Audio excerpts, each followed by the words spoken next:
There's a story in the Old Testament that, if I'm honest with you, I consider the most disturbing in the entire Bible, and that could very well be considered inappropriate for minors. So before you watch this video, I want to make sure you know that this video is not suitable for all ages and may very well trigger some kind of trauma from your past. The story I'm referring to is found in chapters 19 to 21 of the book of Judges. Many people know chapter 19, but they don't read the rest of the story. I believe there are several important lessons that you and I need to learn from such a disturbing story. First, I'm going to tell you the story as dramatically as possible, and then I'm going to explore the lessons that I think we can learn. Join me in Judges chapter 19. In chapter 19, verse 1, "In the days when there was no king in Israel, a Levite who lived in a remote part of the hill country of Ephraim acquired a woman from Bethlehem in Judah as his concubine." I want you to understand. Here is a Levite man living in the northern part of Israel, and he acquires this woman to be his concubine or wife, whatever you want to call her, and she's living in the south in Bethlehem. Let's continue the story. She was unfaithful to him and left him for her father's house in Bethlehem of Judah, where she stayed for 4 months. She cheated on him, went back to her father's house in Bethlehem. So the story continues. Essentially, this Levite man wants to get his wife back, so he travels from the north of the hill country of Ephraim to the south in Bethlehem to get this woman and be with her again. He gets there and her father is very hospitable. Several times the guy says, "Hey, I've got to go, give me my wife so I can go home." And the father says, No, stay another night." He says, "Okay, I'll stay another night." And this repeats for several days until finally the man says, "Hey, with all due respect, I appreciate your hospitality, but I need to go home." So he finally leaves to go back home, and that's where all the tragedy occurs. Well, the man with his concubine, traveling from Bethlehem in the south of Israel to the north, Ephraim, they were near Jebus, and it was getting late. So the servant said to his master, "Why don't we stop for the night here?" His master said, "No, we're not going to go into a foreign city where there are no Israelites. Let's continue to Jebus." So his servant said, "Let's try to reach one of those places and spend the night in Gibeah or Ramah." So they continued their journey, and the sun set as they approached Gibeah in Benjamin. So they go there, and to their surprise, no one is willing to receive them into their homes. Hospitality was a huge thing in the Israelite culture. Late in the night, an old man appears in the square and says, "Why are you still here? Has anyone taken you into their home?" And they reply, "No, no one has taken us in." And the old man says, "You know what? You can stay with me tonight." And the Levite replies, "Great. I just want to warn you that we don't need anything from you. We have enough food for our donkeys, for me, and for my concubine. We just need a place to rest our heads. If you give me a pillow, that's all I need." And the old man says, "No problem, you can stay with me, we're good." So this Levite man, his servant, and his concubine spend the night in this man's house in Gibeah. And then this happens. While they were having a good time, suddenly wicked men from the city surrounded the house and pounded on the door. They said to the owner of the house, the old man, "Bring out the man who came to your house so we can have relations with him." Man, this is where the story takes a turn. There are perverse men living in Gibeah Benjaminites who go to this old man's house and say, "Hey, we know you have a guest in your house. Bring him out so that we can all have sexual relations with him." Now, notice what happens next. The owner of the house said to them, "No, my friends, don't do such an evil thing. This man has come to my house. Don't commit this horrible atrocity here. Let me bring out my virgin daughter and the man's concubine. Abuse them and do whatever you want with them, but don't commit this outrageous thing against this man." We're going to deal with that a little bit later in this video, but what happens next is unthinkable. It says in verse 25 that, "But the man wouldn't listen. So he took his concubine and brought her out to them. They raped her and abused her all night long until dawn. At dawn, they let her go. Now, my friend, That's why I said this video might be considered inappropriate for minors, and it may trigger some things from your past, because I want you to imagine here's a group of perverse men and they're taking turns having sexual relations with this woman. They're doing it all night long until in the morning they finally let her go. And this is what happens to this young, sad woman. In the early morning, the woman comes back, and as it was getting light, she collapsed at the door of the house where her master was staying. You can imagine she's so worn out, so beaten, so abused all night long by these men that she barely has the strength to be back to this man's house and simply collapses on the porch and lies down. Now, notice what happens next. It says here that when her master got up in the morning, opened the doors of the house, and went out to continue his journey, there was the woman, his concubine, collapsed near the door of the house with her hands on the threshold. "Get up," he said to her, "let's go." But there was no response. The woman had been so abused that she had died. Notice that it says here that the man put her on his donkey and set off for home. Now, what's going to happen next is very sad and horrible, but it says this: when he entered his house, he took a knife, held his concubine, cut her into 12 pieces, limb by limb, and then sent her throughout the territory of Israel. Everyone who saw it said, "Nothing like this has ever happened or been seen since the day the Israelites came out of the land of Egypt until now." Think about it, discuss it, and talk about it. This man took his concubine home, cut her into 12 pieces, and undoubtedly attached a letter to each piece of his deceased concubine, and sent a different piece of her body to the 12 tribes of Israel with a letter telling exactly what had been done by their sister, one of the 12 tribes of Israel, the tribe of Benjamin. And when these other tribes saw and read what had happened to this woman, they said, "Nothing like this has ever happened throughout our history." Now, there's much more to the story in chapters 20 and 21. So I want you to hold on, but this is where I want to start looking at some lessons that we can learn from this. And the first lesson is this: when we lack accountability in our lives, we have a strong tendency to stray. Notice chapter 19 of Judges verse 1 that we read earlier, but I'm going to read it again.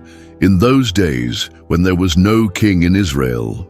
You see, when you and I don't have to be accountable, when there's no fear of having to explain ourselves or be responsible for our decisions and actions, my friend, we're more likely to we think we can make these decisions in isolation without having to answer to anyone else. And that's exactly what was happening in Israel. There was no king, there was a law, but people weren't respecting the law, it wasn't being enforced, and as a result, what happened? They ended up doing something that they probably never imagined they would do.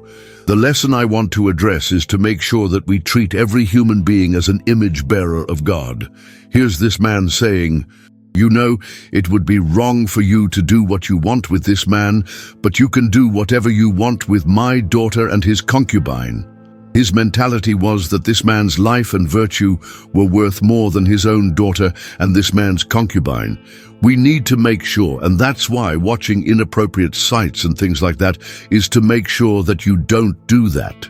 If you want to stop watching things online that you know you shouldn't be watching, and you know what I'm talking about, I want you to see every girl you're looking at as an image bearer of God, as someone's daughter.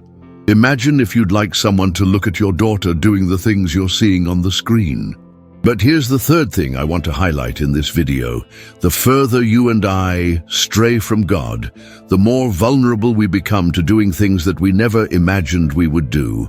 You see, when you look at the book of Judges as a whole, what you'll see is a nation of people who have been slowly drifting away from God. They've been slowly straying. What you see happening in chapters 19 to 21 is the culmination of drifting away from God, and it shows how far the nation as a whole has strayed from God. And my friend, you and I are no different, because if we don't maintain a close connection with God, if we drift away from God, if we stray from God, then we, like the Israelites, we'll find ourselves doing things that someone 10 years earlier would have tried to tell us we would do, and we'd be convinced that there's no way we would do those things. There's no way I would ever get divorced. There's no way I would ever have an affair. There's no way I would ever get fired from my job because they found me watching something online. There's no way I would ever be smoking pot or whatever it is. The further you stray from God, the more vulnerable you become to committing that sin.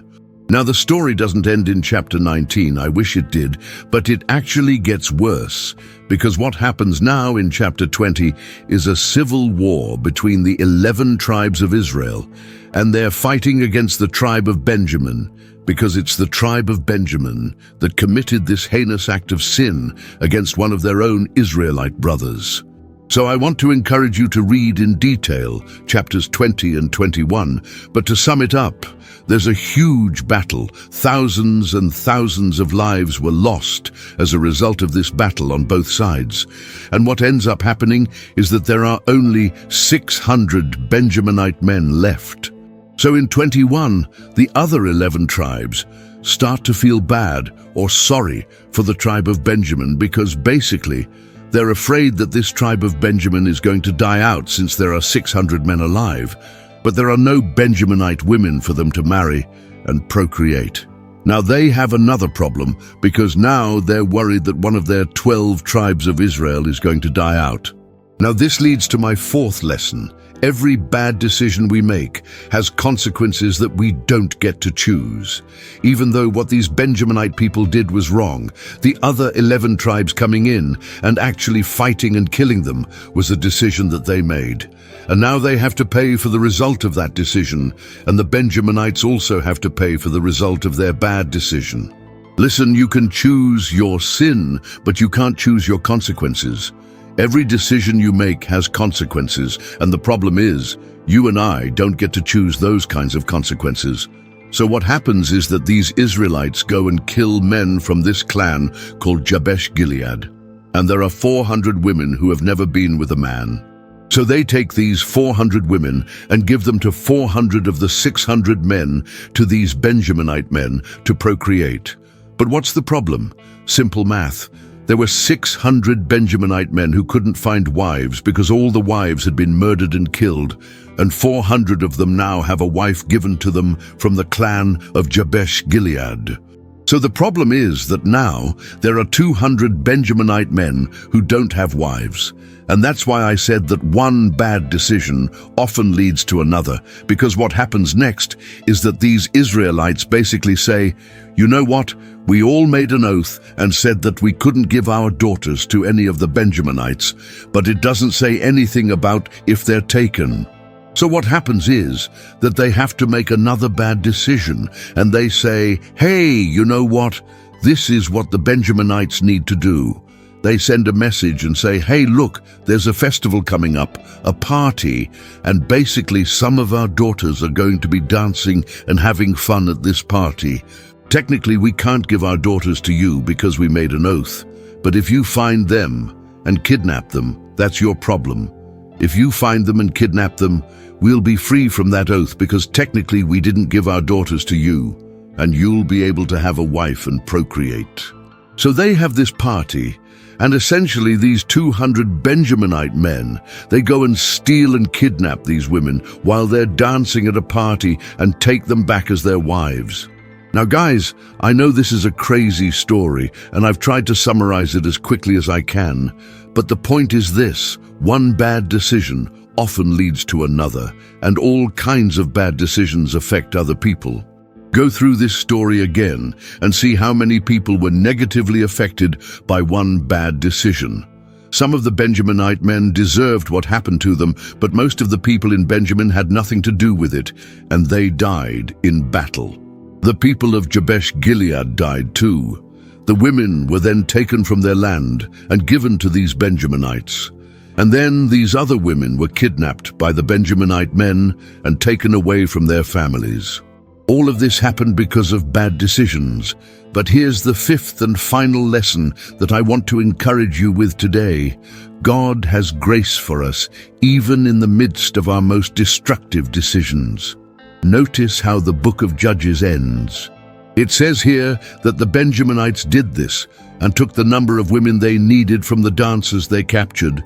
They returned to their own inheritance, rebuilt their cities, and lived in them. At that time, each of the Israelites returned from there to their own tribe and family. Each returned from there to their own inheritance. And of course, the last verse of the book of Judges characterizes and describes the entire book of Judges. It says here that in those days there was no king in Israel. Everyone did what seemed right to them. My friend, even though God was gracious in allowing this tribe of Benjamin to build itself up and repopulate and not be extinct, there were consequences for their decisions. And if there's nothing else you take away from this video, I want to encourage you to understand that every decision you and I make has consequences. Often consequences that can't even be measured, and consequences that we don't get to choose. I'll see you in the next video. Bye for now. God bless you.